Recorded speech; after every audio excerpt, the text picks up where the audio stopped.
कि बुंदेलखंड की मिट्टी में वो चीजें हैं, क्योंकि यहाँ पर झगड़े भी हैं, प्यार भी है, यहाँ दोस्ती भी है, दुश्मनी भी है, यहाँ यहाँ सब रंग जो मिले हुए हैं ना, उनका बहुत बड़ा योगदान है मेरी राइटिंग में, क्योंकि इतने किरदार देखे हैं। जोरदार तालियां भैया राज सांडल जी, बुंदेलखंड के गौरव, बुंदेलखंड की वो शख्सियत जो पूरे बॉलीवुड में छाई है, और इन शख्सियत को एक छोटे से सफर को एक संवाद, और इस संवाद के बाद बुंदेली आइडल के जो सेमीफाइनलिस्ट थे उनको सम्मान को समारोह भी हमारे बुंदेलखंड की बॉलीवुड की सबसे बड़ी शख्सियत के संगे, और ही के बाद बुंदेली आइडल को ग्रैंड फिनाले संगे ही संगे। अब रोटी वोटी खाया है तो एक देर मैं तो ही बैठी रही हूं। तो राज भाई कैसो लग रहा हो? पहले हॉल था, माहौल है।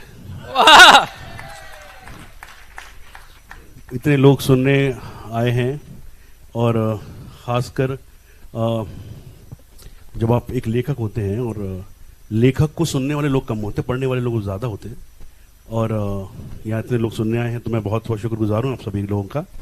और बुंदेलखंड की मिट्टी पे आने का जब अवसर मिलता है मैं ज़रूर आता हूँ। और सचिन भाई के लिए तो सदैव ही वो प्रोग्राम हो या ना हो वैसे ही मिलना होता है, और जब बात समागम की हो और आना हो तो चार चांद लग जाते हैं उस चीज़ में।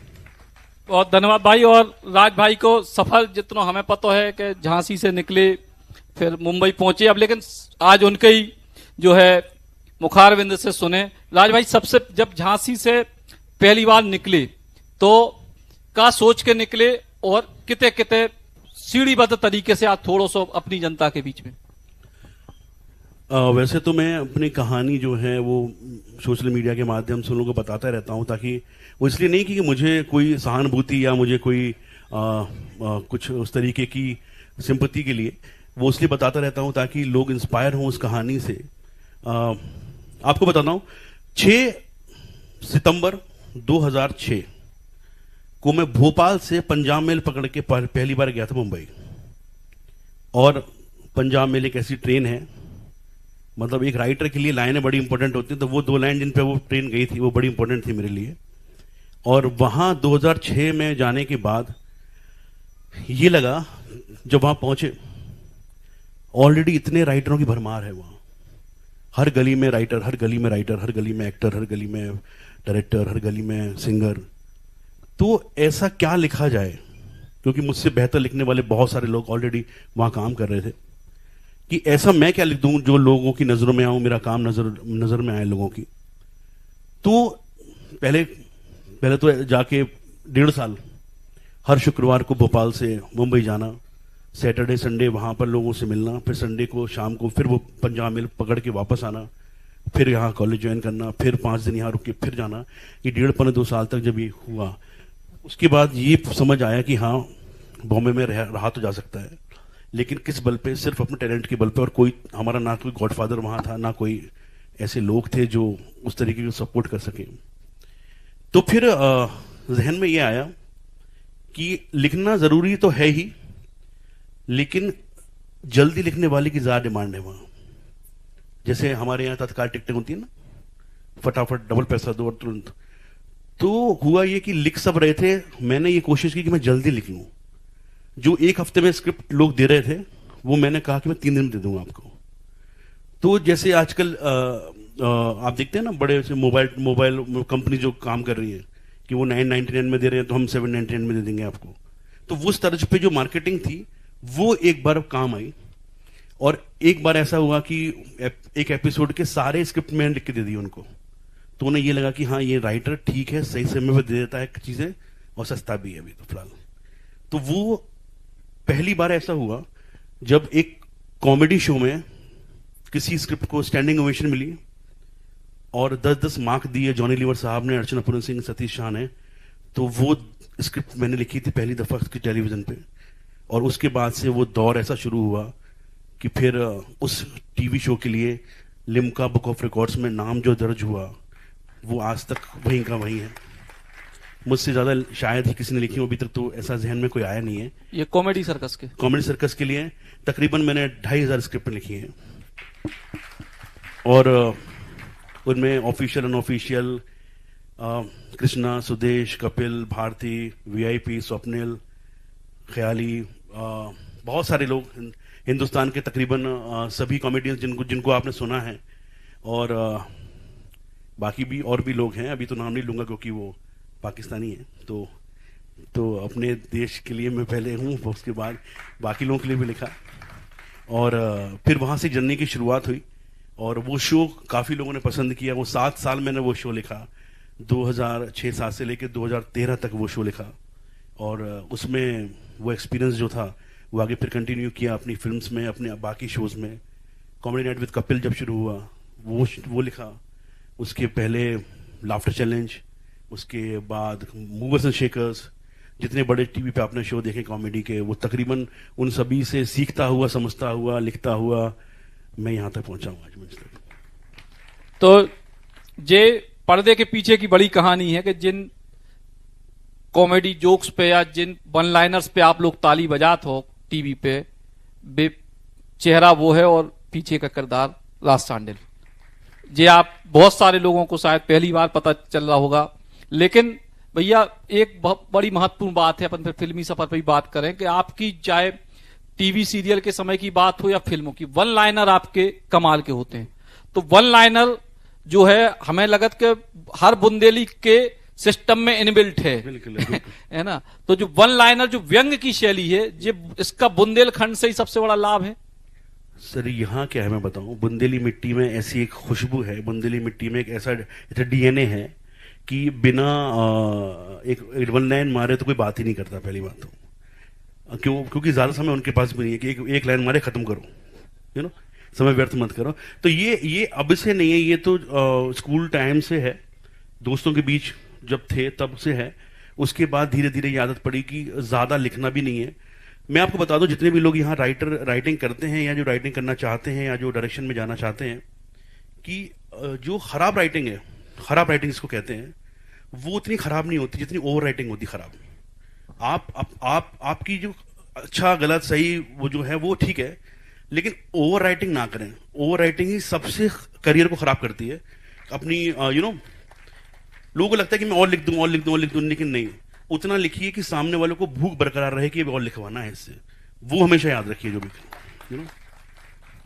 तो मेरा तात्पर्य यह है कहने का कि बुंदेलखंड की मिट्टी में वो चीजें हैं, क्योंकि यहाँ पर झगड़े भी हैं, प्यार भी है, यहाँ दोस्ती भी है, दुश्मनी भी है। यहाँ सब रंग जो मिले हुए हैं ना, उनका बहुत बड़ा योगदान है मेरी राइटिंग में, क्योंकि इतने किरदार देखे हैं, इतने लोगों से मिला हूं, इतने लोगों से बात की है, और उन सब का जो एक जिसे कहते हैं ना, थोड़ी सी धूल मेरी मिट्टी की, मेरे वतन की थोड़ी सी खुशबू बराई सी, तो वो जो सब रंग मिला के जो चीज रंग दे बसंती हुआ है, वो ये फंदे बसंती जो मैंने बनाया है वो यही हुआ है।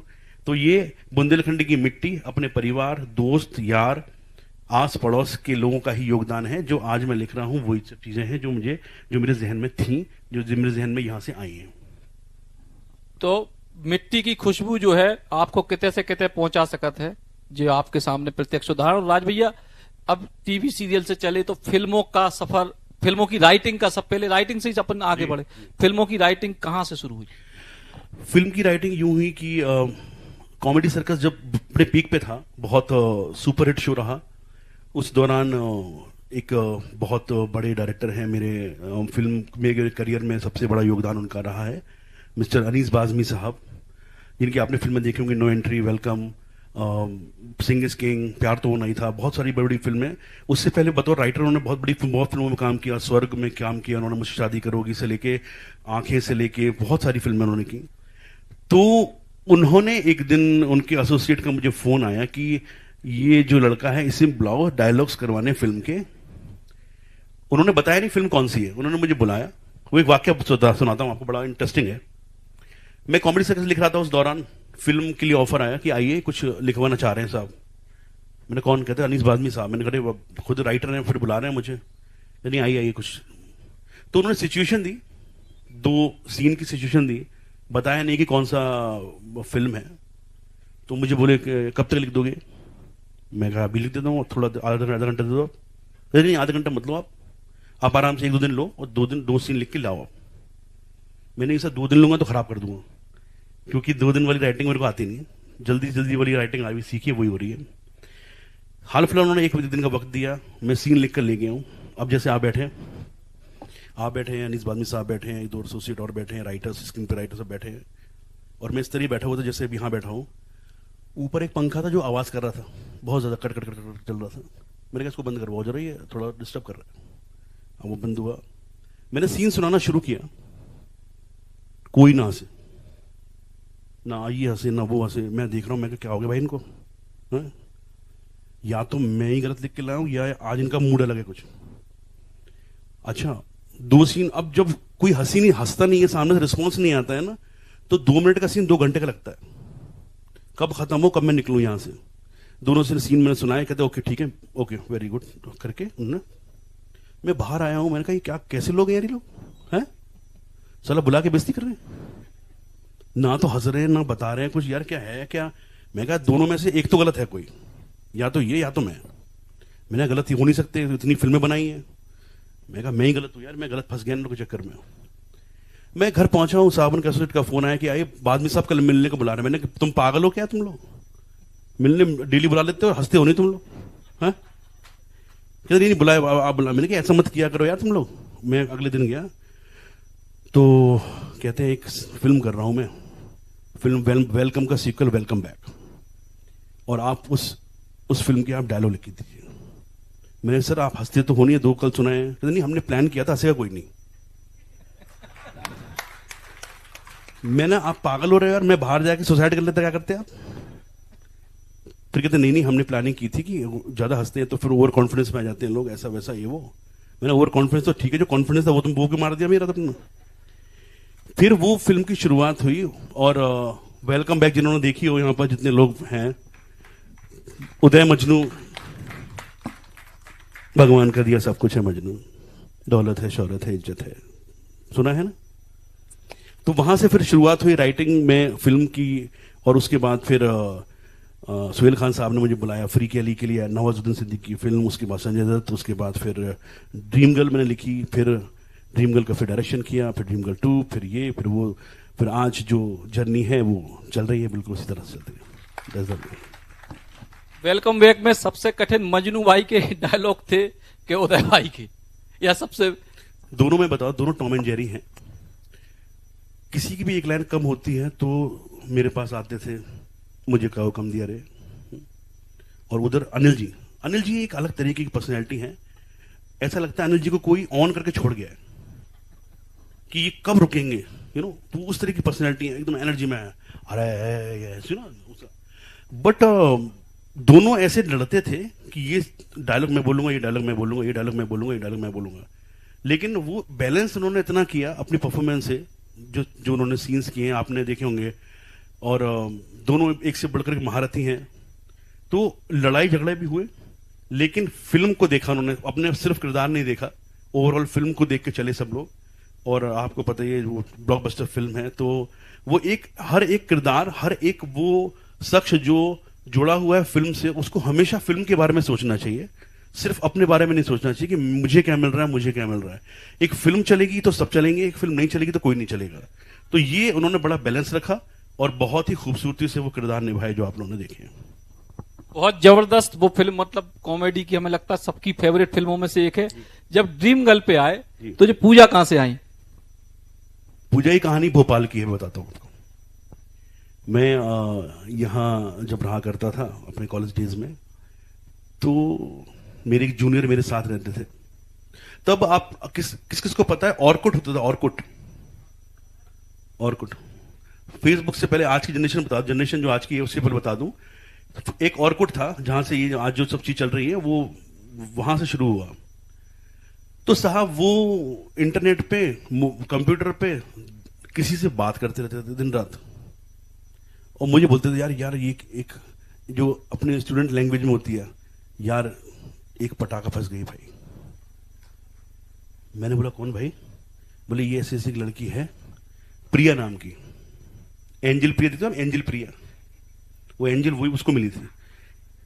तो वो दिन रात बातें होती हैं, उस चक्कर में, उस लड़की के चक्कर में एक लैंडलाइन फोन भी लगवा लिया, ठीक है। रातों को बातें चल रही हैं, सुबह 4-4 बजे तक बातें हो रही हैं। एक दिन ये हुआ साहब, मैं गया, वो अपना बन ठन के तैयार होके एकदम जा रहा है, बोलते मैं कहाँ जा रहा, कहता मिलने जा रहा हूँ मैं इसको। मैंने ऑल द बेस्ट यार, बहुत बढ़िया बात है।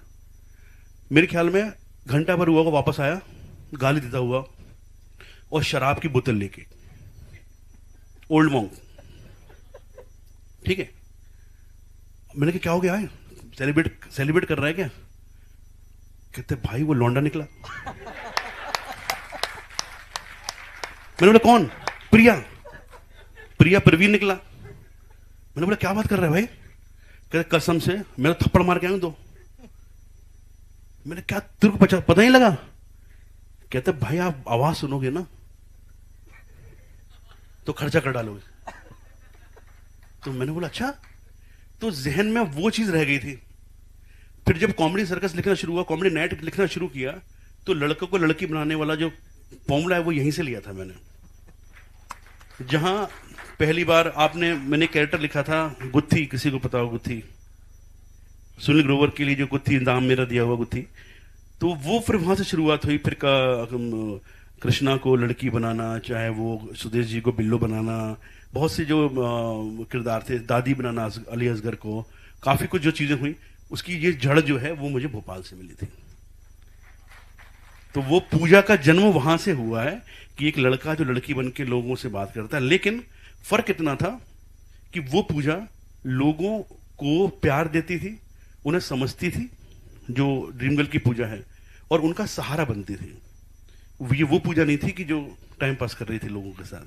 वो बड़ा फर्क आ गया उसमें, वहां से। लेकिन यही एक बड़ी चीज है, जैसे हम आपकी खासतौर से जब आपके डायरेक्शन वाली फिल्मों पे जा रहे, चाहे ड्रीम गर्ल 2, विक्की विद्या का वो वाला वीडियो, एक आखिरी में एक मैसेजिंग भी है, जो एक बड़ी महत्वपूर्ण। आमतौर पे फिल्मों के क्लाइमेक्स पे हम जाते हैं कि लाफ्टर पे खत्म कर दी, या गोली गल गई विलेन को, इस पे खत्म कर दी, या बाकी। तो आपकी उस पे लगभग आप जितनी भी मूवीज देखोगे, आखिरी के 2 मिनट में बड़ी मैसेजिंग है। इतना कलेजा आमतौर पे अब चलता हूं फिल्मों के डायरेक्शन में है नहीं। तो ये चीज आपने कहां से कि एक बड़ी आखिरी में समाज को, सोसाइटी को एक मैसेजिंग लगभग आपकी हर मूवी में। देखिए मुझे ऐसा लगता है कि आप एक जब सिनेमा देखने जाते हैं तो आपके पास 2-2.25 घंटे का वक्त होता है।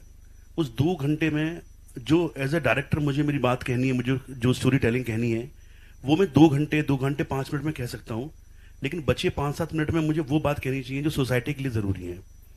और वो बात कॉमेडी, जब आप कॉमेडी को सीरियस लेते नहीं है लोग, बहुत देखते हैं ना, जैसे तो बच्चे को भी जब आप कुछ दवाई देते हैं तो कुछ ही गुड़ में या शहद में मिलाकर देते हैं, तो वो दवाई ऐसे लोग एक्सेप्ट नहीं करेंगे जब तक कि आशिफ भाई हमारे, ये आशिफ भाई आवाज है, आस्था चैनल की आवाज है, बहुत बड़ी आवाज है, लव गुरु बहुत बड़ा शो आता था इनका, आई बैठे।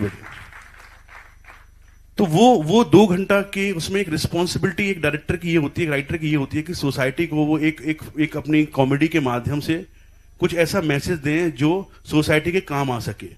तो वो उसकी शुरुआत भी आप देखेंगे, कॉमेडी सर्कस के जितने एक्ट आप देखेंगे उनमें हम बड़ी अच्छी बातें करते थे, तो लास्ट में एक सटायर या एक कुछ अच्छा मैसेज दे के वो एक्ट खत्म करते थे। तो मतलब ये नहीं कि हम कॉमेडी नहीं कर सकते, लेकिन आप देखेंगे कि जब आप एक फिल्म देखने जाते हैं, आए हा वो किया, पैसे खर्च हुए, कुछ मिला भी नहीं।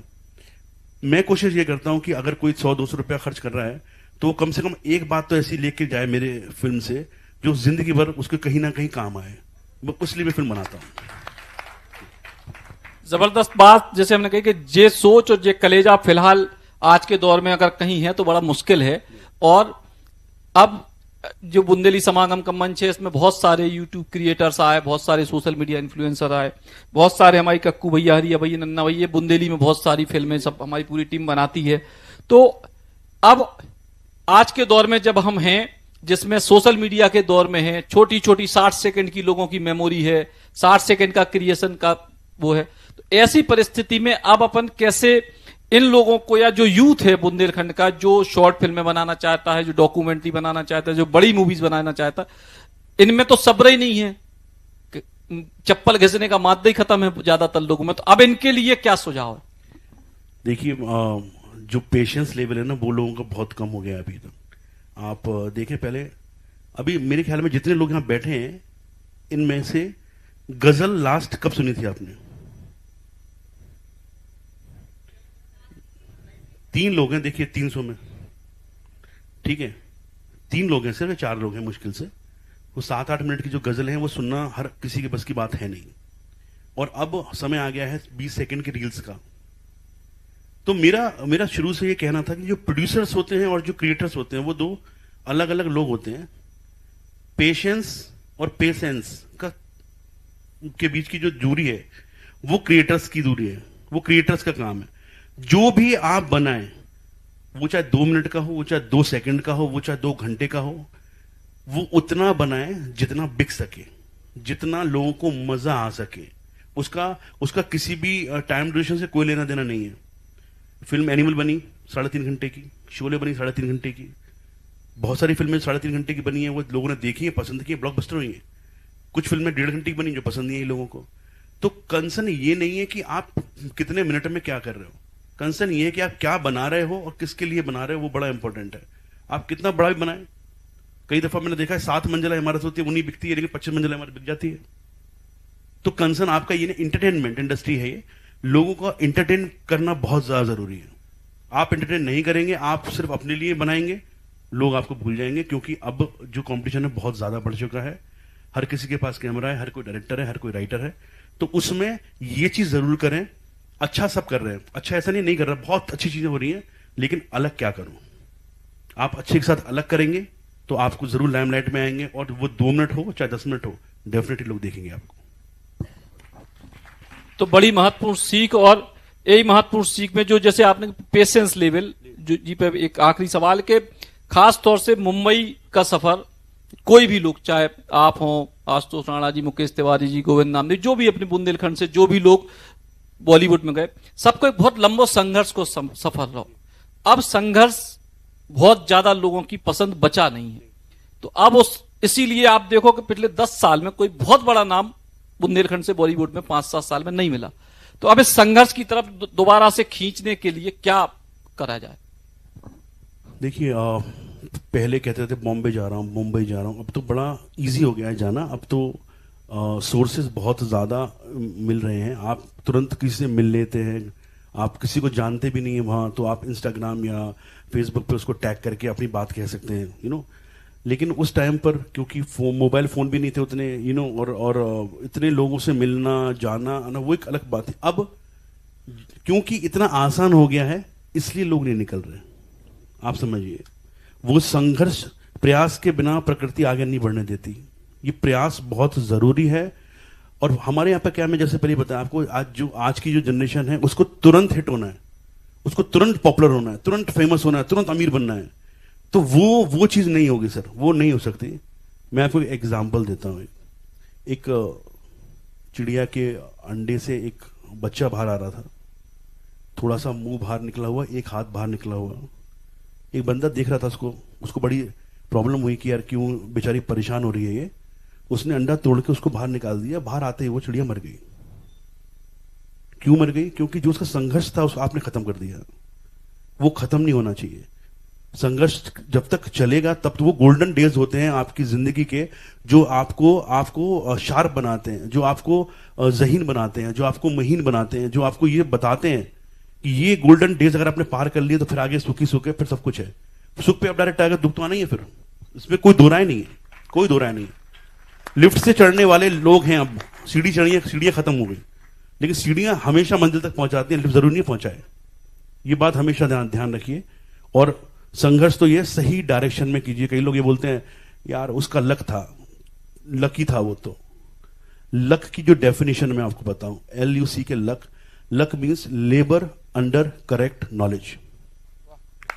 सही डायरेक्शन में किया गया जो मेहनत है वो कभी जाया नहीं जाएगी, कभी नहीं जाएगी। जो भी ऊपर वाले ने आपको करने को दिया है वो आपको कहीं ना कहीं काम आएगा जरूर। आज नहीं तो कल नहीं तो परसों, लेकिन जरूर काम आएगा। तो उसको ये मत सोचिए कि वो मैंने वो करता था वो काम नहीं आएगा। 100% काम आएगा। पेशेंस रखिए, ईमानदारी से काम करते रहिए, और सफलता एक ना एक दिन आपको जरूर मिलेगी। इसीलिए ऊपर वाले ने आपको धरती पर भेजा है। हर किसी के पास एक ना एक ऐसा जिसको कहते हैं ना क्वालिटी है जो दूसरे किसी में नहीं होती। वो क्वालिटी आपको पहचानने में थोड़ा वक्त लगता है, लेकिन 300 चाबियां हैं, ताला एक है। किससे खुलेगी मालूम नहीं, लेकिन ट्राई सब करनी है।